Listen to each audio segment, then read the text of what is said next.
నేను ఎస్జిటిలో ఓహెచ్లో సెలెక్ట్ అయ్యాను.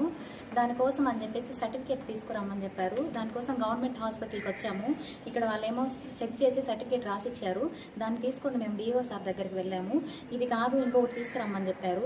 మాకు అటు ఇటు తిరుగుతుంటే ఏం చేయని సందర్భంలో ఎంటీఎఫ్ యూనియన్ సార్ వాళ్ళు మాకు భరోసానిచ్చి మా ముందు నిలబడి మమ్మల్ని తీసుకొని వచ్చి గవర్నమెంట్ హాస్పిటల్కి తీసుకొచ్చారు. ఇక్కడికి తీసుకొచ్చేసి ప్రతి ఒక్కటి కూడా వాళ్ళే ముందు నిలబడి మాకు అన్ని విధాల సహాయం చేశారు.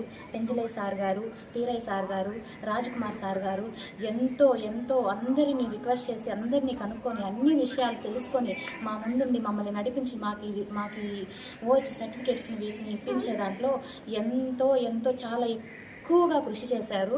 కాబట్టి మేము వీళ్ళకి చాలా ధన్యవాదాలు తెలుపుతున్నాము. వీళ్ళ సహకారం లేకపోతే మమ్మల్ని ఇలాగే ఎన్నోసార్లు తిప్పేవాళ్ళేమో. మాకు ఈ పోస్ట్ వస్తుందనే నమ్మకం కూడా మేము కోల్పోయి బాధలో కృంగిపోయి ఉన్నాము. ఆ సమయంలోనే మాకు వీళ్ళు ఎంతో ధైర్యాన్ని ఇచ్చి వీళ్ళు మా ముందుండి నడిపించారు. వీళ్ళకి మేము చాలా కృతజ్ఞతలు తెలుపుకుంటున్నాము. ధన్యవాదాలు. టీచర్ అసోసియేషన్కి నమస్కారం చెప్తున్నాము. మేము మెగా డిఎస్సి 2025లో స్కూల్ అసిస్టెంట్ మ్యాథ్స్కి సెలెక్ట్ అయ్యాను ఓహెచ్ కేటగిరీలో. సర్టిఫికేషన్ వెరిఫికేషన్ అయిపోయిన తర్వాత జీజీహెచ్ నెల్లూరుకి వెళ్ళమన్నారు. అంతే, మాకు ఎక్కడికి వెళ్ళాలి, ఏం తీసుకోవాలి అనేది మాకు ఏది చెప్పలేదు.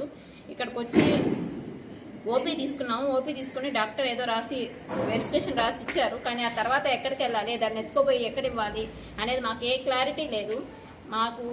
మాకు హెల్ప్ చేయడానికి వీళ్ళందరూ వచ్చి చాలా అసలు నిజంగా వాళ్ళకి ఇంకా 2-3 రోజులు తిరగాల్సి వస్తుందేమో అనుకున్నాము నెల్లూరుకి హాస్పిటల్ చుట్టూ.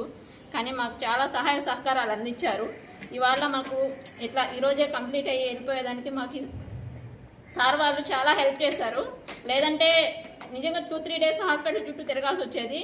ఈ జాబ్ వచ్చిన ఆనందం కంటే మాకు కాళ్ళు నొప్పులు ఎక్కువగా ఉన్నాయనే చెప్పాలి. పొద్దుటి నుంచి తిరుగుతూనే ఉన్నాము. కాబట్టి దీనివల్ల సార్ వాళ్ళందరికీ నా ధన్యవాదాలు తెలుపుకుంటున్నాను. నా పేరు తోడల పెంచలయ్య, మహజన టీచర్, రాష్ట్ర ప్రధాన కార్యదర్శిని. ఈరోజు సర్టిఫికేట్ వెరిఫికేషన్ 2వ రోజు భాగంగా సర్టిఫికేట్ వెరిఫికేషన్ కేంద్రానికి అక్కడికి వచ్చేసినటువంటి అక్కడ పరిశీలించినటువంటి ఇక్కడ ఫిజికల్ హ్యాండిక్యాప్లు ఏదో చాలా ఇబ్బంది పడుతున్నారు. కానీ సమస్య మా కాడికి రాదు. మేము సమస్యను ఎత్తుకుంటా వాళ్ళ దగ్గరికి పోయినాము. మా రాష్ట్ర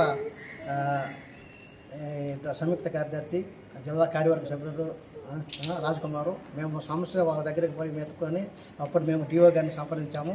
డిఓ గారు కూడా సానుకూలంగా స్పందించి ఈ పరిష్కారానికి మార్గం మాకు చూపించాడు. ఇది 3-man కమిటీ మాస్టరు, ఇది ఓపీ మీద సంతకం పెట్టుకువచ్చారు. మీరు 3-man కమిటీ కాడ సంతకం పెట్టుకుని వస్తే నేను అప్లోడ్ చేపిస్తానని మాకు డిఓ సార్ గారు కూడా సహకరించి ఇక్కడ టీసీ గారికి ఫోన్ చేసి ఇక్కడ ఏడీ గారికి ఫోన్ చేసి డిఓ గారికి కూడా బాగా సహకరించారు. ఇక్కడికి మా సంఘం తరఫున మేము వికలాంగులు కాబట్టి మేము న్యాయం చేయాలనే ఉద్దేశంతో వచ్చి ఉదయం నుంచి మేము ముగ్గురు జిల్లా కమిటీ, రాష్ట్ర కమిటీ వచ్చినాము.